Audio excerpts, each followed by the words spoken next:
বিসমিল্লাহির রহমানির রহিম।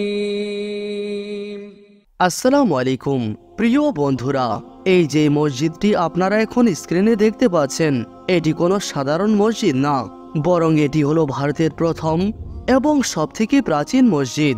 এই মসজিদটি এতটাই প্রাচীন যা আপনারা কল্পনাও করতে পারবেন না।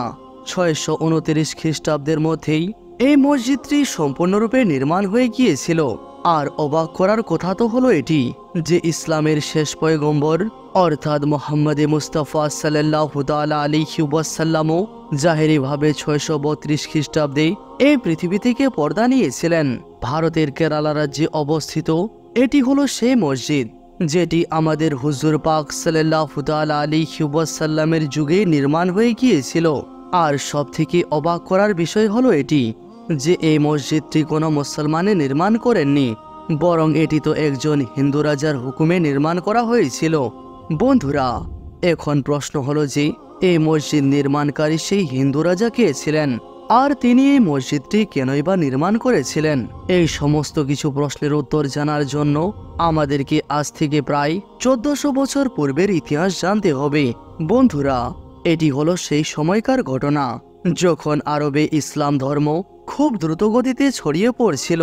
বিশ্বের বিভিন্ন এলাকা থেকে লোকজন লম্বা লম্বা সফর অতিক্রম করে আরবের শহর মদিনায় পৌঁছাচ্ছিল। আর মদিনায় ইসলামের আখরি পয়গম্বর অর্থাৎ হযরত মুহাম্মদ সাল্লাল্লাহু তাআলা আলাইহি ওয়াসাল্লামের হাতে ইসলাম ধর্ম গ্রহণ করছিল।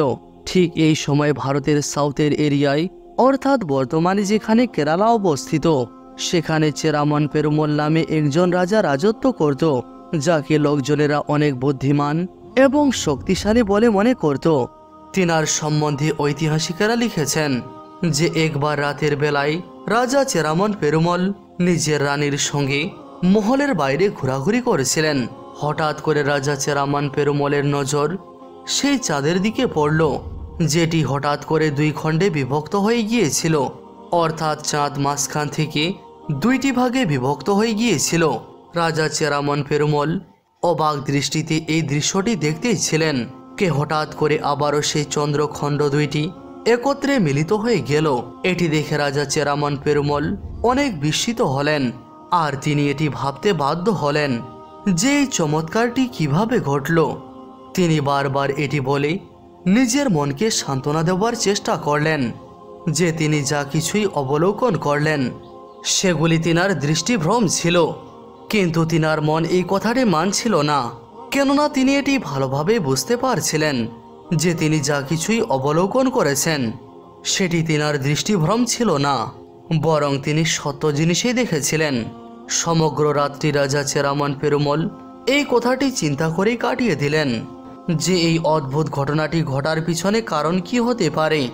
বন্ধুরা, পরের দিন যখন রাজা চেরামন পেরুমল তার রাজদরবারে পৌঁছালেন, তো তিনি সঙ্গে সঙ্গে সেই এলাকার সমস্ত জ্যোতিষী এবং বিজ্ঞ লোকেদেরকে রাজদরবারে ডেকে নিয়ে আসার হুকুম দিলেন। তারপরে রাতের সম্পূর্ণ ঘটনা তিনি সবার সামনে বয়ান করলেন, আর তারপরে তাদেরকে জিজ্ঞাসা করলেন, আমাকে বলো, রাতে আমি যা কিছুই দেখেছি তার আসল রহস্য কি? কিন্তু সেখানে উপস্থিত কোনো জ্যোতিষী এ ব্যাপারে কোনো কিছুই বলতে পারল না। এর ফলে রাজা চেরামল পেরুমলের বেকুলতা পূর্বের মতোই রয়ে গেল।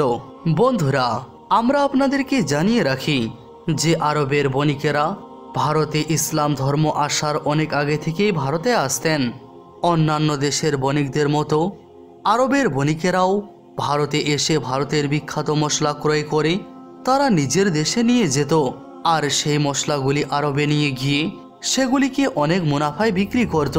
সুতরাং সেই সময় রাজা চেরামন পেরুমল এই ঘটনাটির জন্য উদ্বিগ্ন ছিলেন যে চাঁদ কিভাবে দুই ভাগে বিভক্ত হতে পারে। সেই সময়ই আরবের একটি অনেক বড় কাফেলা মালাবার উপকূলে এসে পৌঁছালো। এই সম্পূর্ণ কাফেলাটি ভারতে ব্যবসার উদ্দেশ্যে এসেছিল। রাজা তার নিয়ম অনুযায়ী আরব থেকে আসা সমস্ত বণিকদেরকে তার মহলে দাওয়াত করল। যখন এই সমস্ত লোকজনেরা রাজা চেরামনের রাজদরবারে দাওয়াত খাবার জন্য উপস্থিত হলো, তো রাজা চেরামন তাদের সামনেও সেই রাতের ঘটনাটি বয়ান করলেন। আর তিনি বললেন যে আমি এইভাবে চন্দ্রকে দ্বিখণ্ডিত হতে দেখেছি। এটি শুনে আরবের লোকজনেরা রাজা চেরামান পেরুমলকে বলল, আপনি যা কিছুই অবলোকন করেছেন তা সত্য ছিল, আর এই করিশ্মাটি আমাদের দেশের নবী অর্থাৎ হযরত মুহাম্মদ সাল্লাল্লাহু তাআলা আলাইহি ওয়াসাল্লামের দ্বারা ঘটেছে। আরব বণিকদের এই উত্তর শুনে রাজা চেরামান পেরুমলের উদ্বিগ্নতা কম হওয়ার পরিবর্তে আরও বেশি পরিমাণে বৃদ্ধি পেল। এখন রাজা এটি মনস্থির করে নিলেন যে তিনি যে করেই হোক সেই ব্যক্তির সঙ্গে দেখা করবেন যিনি চাঁদটিকে দ্বিখণ্ড করে দিয়েছিলেন। এরপরে রাজা চেরামান পেরুমল তার রাজত্ব ছেড়ে দিলেন আর রাজার আসনে তিনি একজন ওয়ারিশকে বসালেন, আর তিনি সেই আরব বণিকদের সঙ্গে আরবের দিকে রওনা দিলেন।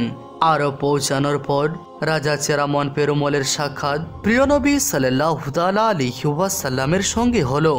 রাজা চেরামান নবী পাক সাল্লাল্লাহু তাআলা আলাইহি ওয়াসাল্লামকে সমস্ত প্রশ্নগুলি জিজ্ঞাসা করলেন, যে প্রশ্নগুলি তার মনে উদিত হচ্ছিল।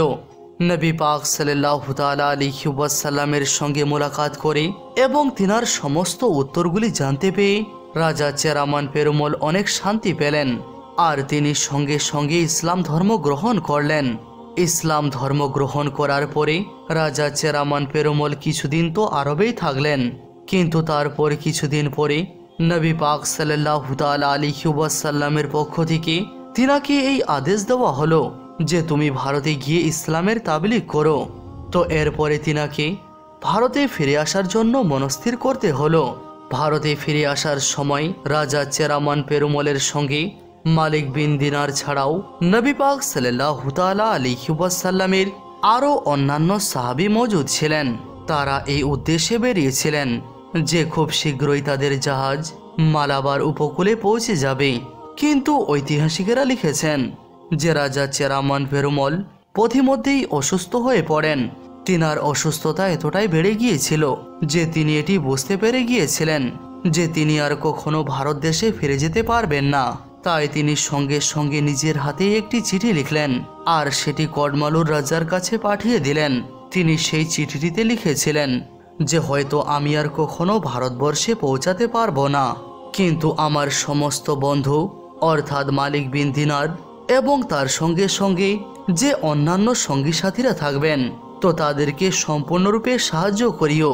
তাদের যা কিছুই প্রয়োজন হবে সেগুলিকে আমার প্রয়োজন মনে করিও, আর সেই প্রয়োজনগুলি যত দ্রুত সম্ভব সম্পূর্ণ করিও।